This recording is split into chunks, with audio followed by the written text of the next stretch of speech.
It's the thing we've been looking forward to all year. It's album of the year time.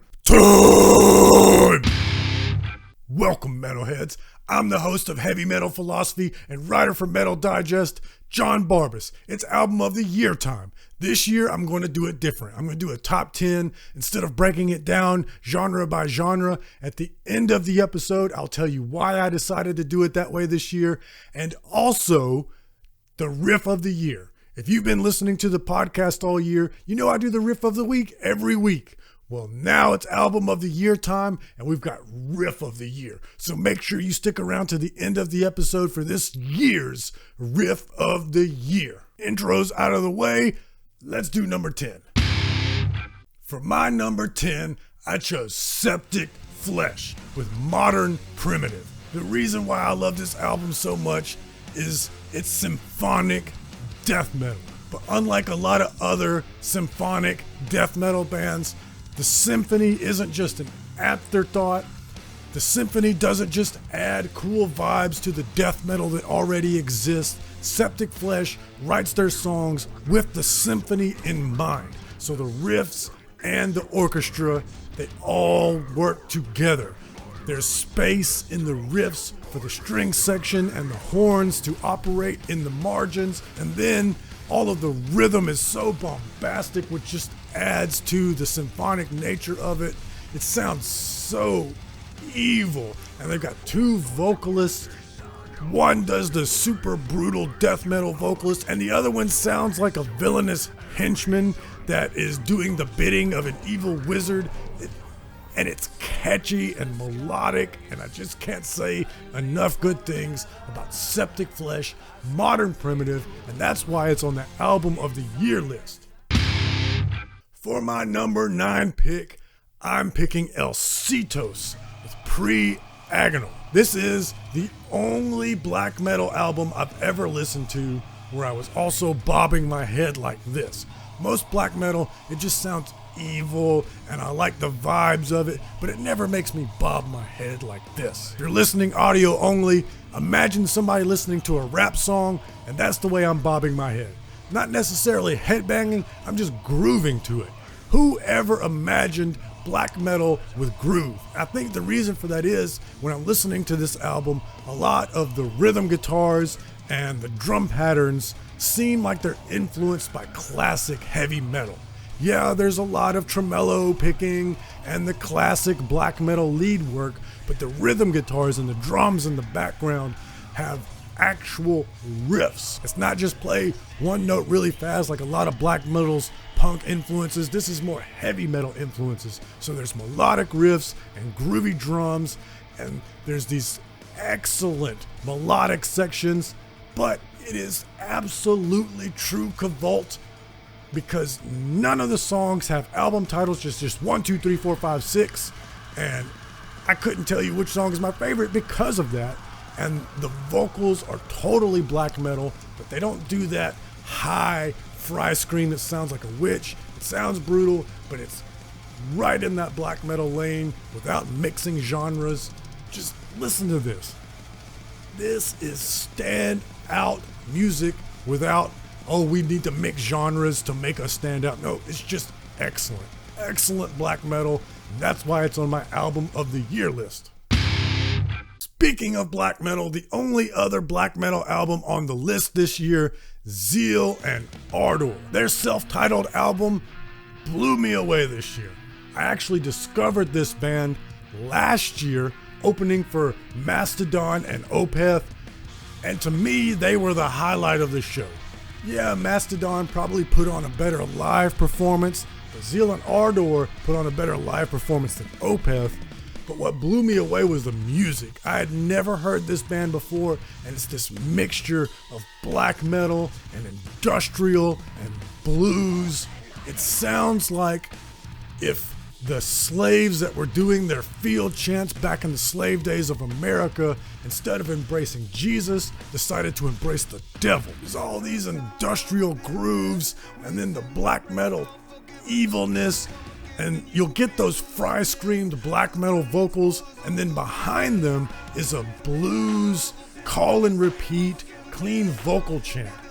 There's 3 singers in this band, and they are creating this vocal vibe that nobody else in metal is doing. This is one of the most unique bands in all of metal, regardless of subgenre. If you know me, then you know my second favorite type of music outside of metal is the blues. And this is a metal blues band. The cadence of the delivery of the vocals is blues. The scales they use is blues, but then they make it evil and heavy. You have to hear this album. Even if you don't like it, you have to hear this album to just know that it exists. Number 7 is Fit for an Autopsy. Oh, what the future holds. This is easily my favorite deathcore album that came this year. Number 1, head and shoulders above the rest. And if you've heard my critiques of deathcore that came out this year, you'll kind of understand why this one's my number 1. This one doesn't follow all of the conventions of deathcore that the other deathcore bands follow. In fact, you can see interviews with these guys where they talk about being post-deathcore, and I agree with that. Yeah, they're super heavy and they do the guitar stuff that deathcore does, but there's songs here, there's melody here, there's a theme to the album, and it's not just random lyrics that just sound brutal. It actually means something. And then just listen to this groove right here. I mean, oh, this gets my body moving, and not just holy shit, this breakdown's heavy, I got a headbang. Like, bouncing groove.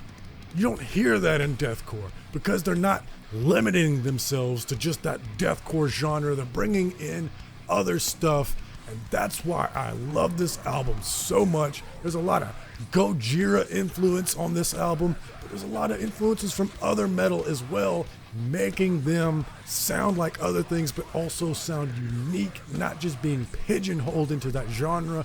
That's why, oh, what the future holds makes me excited for what the future holds for metal. Speaking of being excited for the future of metal, number 6 is Venom Prison with Erebos. If you really made me pick a genre for these guys and lady, I would have to go with deathcore, but that does not cover it.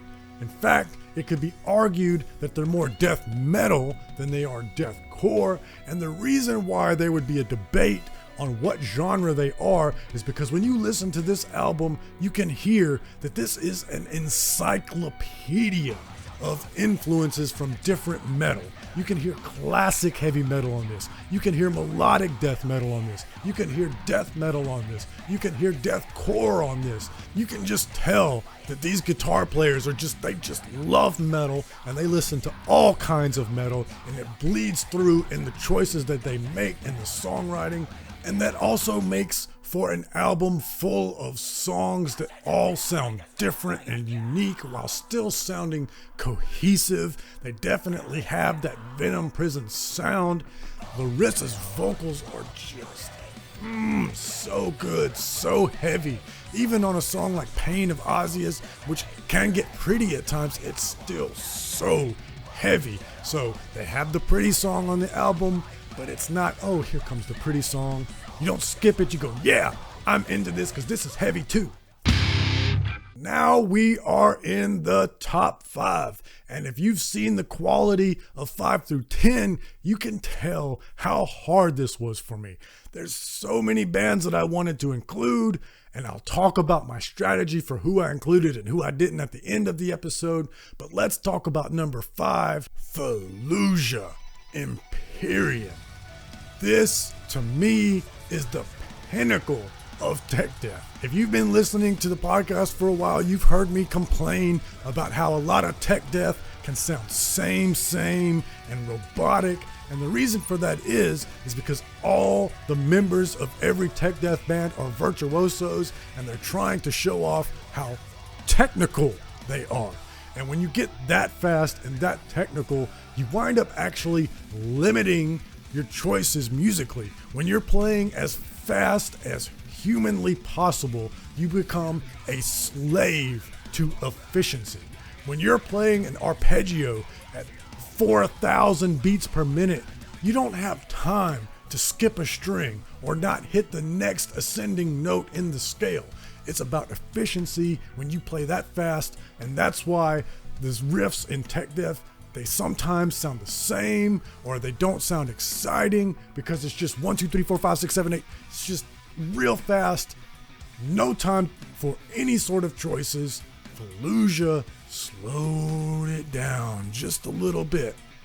It's still tech death. It's still super impressive guitar work and drumming, and their new bass player, man, he's good. Their new singer, just incredible. But there's space to breathe, and the guitars sound airy and soar into the atmosphere. They have room to make melodic choices because they're not a slave to efficiency when they're playing that fast. It's not just that they slowed it down a tick. These songs are so beautiful and at the same time crushingly heavy. This is the pinnacle of what tech death can be. It is the intersection of tech death and prog, but it has all the best attributes of tech death without all the bullshit that I just complained about. It has all the best attributes of prog without the pretentiousness, because at the end of the day, it's still death metal. I love this album. Hope you got it. Get it. Number 4 came from left field for me. Maybe some more underground metalheads might have heard of these guys before, but I hadn't until this year. Nicolas Cage Fighter, Bones That Grew From Pain.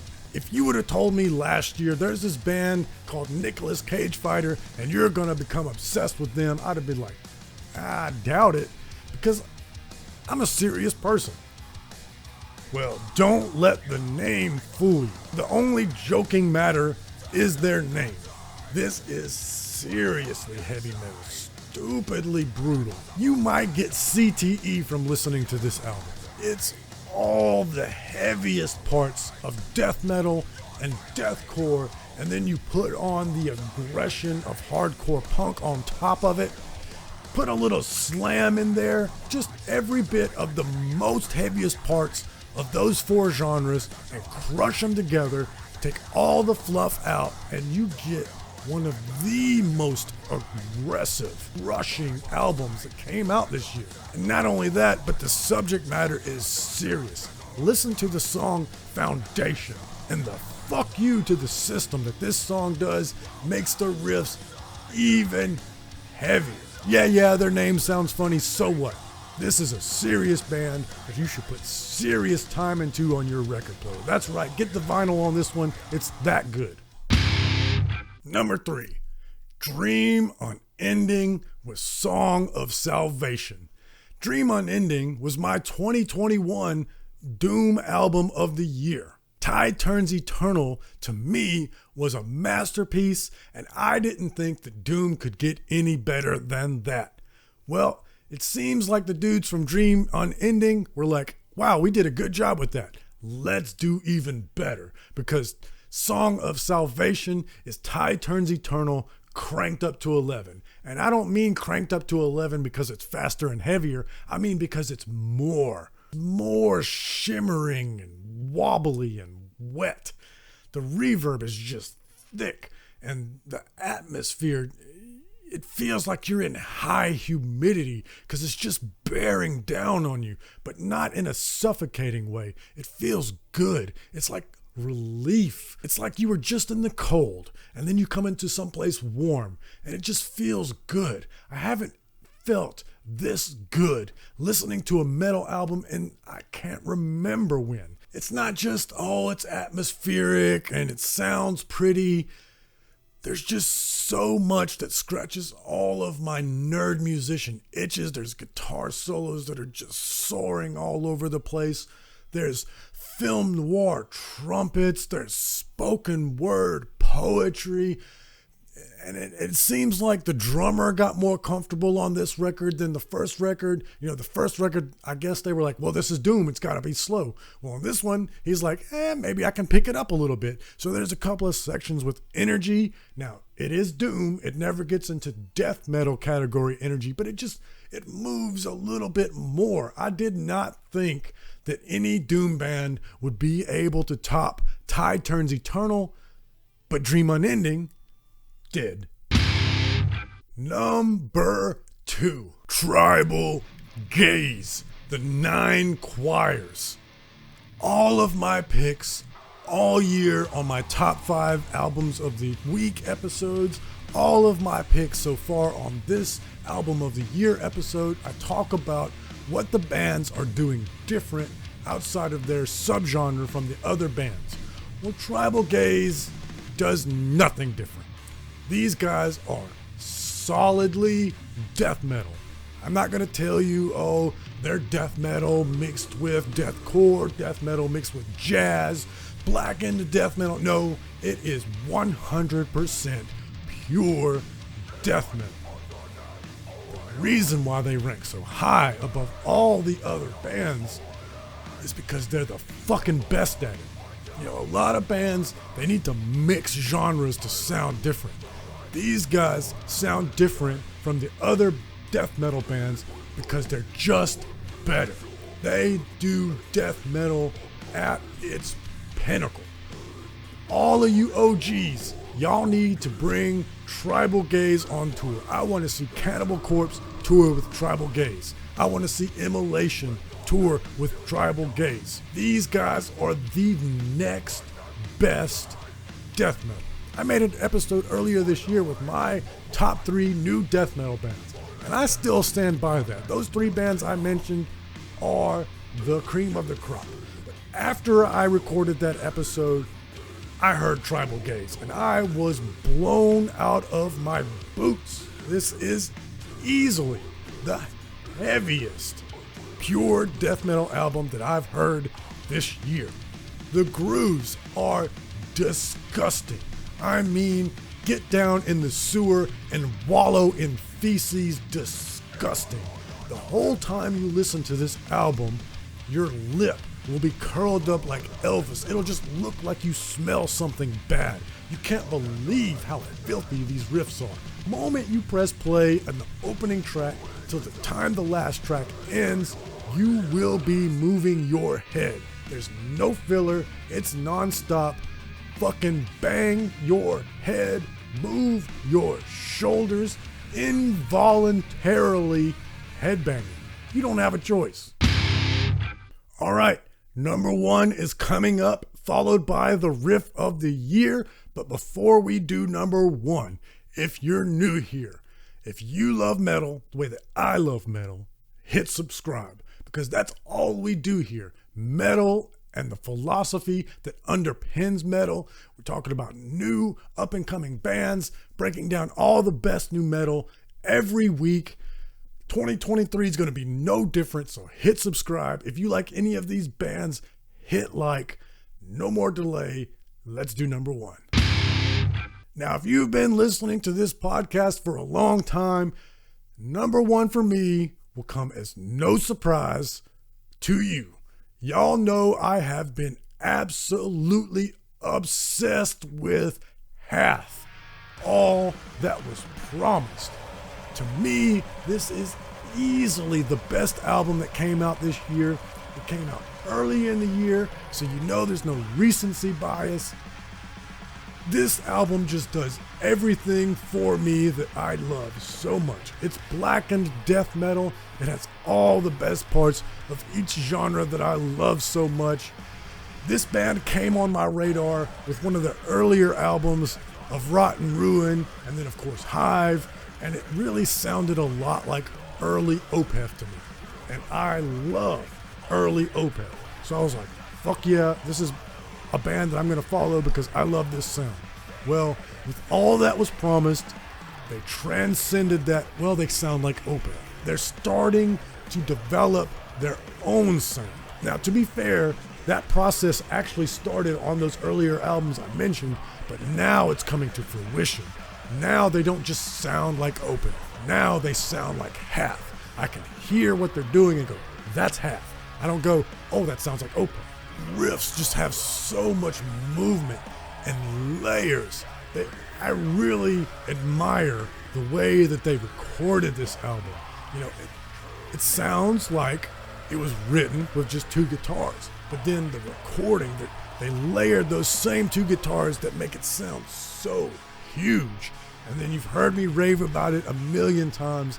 I love their vocals. Frank's voice is just so deep and brutal, but also Greg's harmonies, they're high and soaring, and when those two mix, it is gorgeous and adventurous and epic, and there's no other band in metal that sounds the way that Half sounds when those two harmonize together.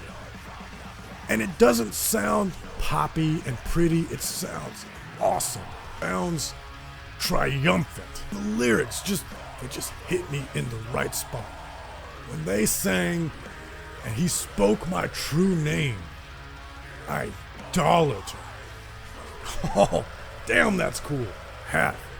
All that was promised, my album of the year. And it wasn't even close.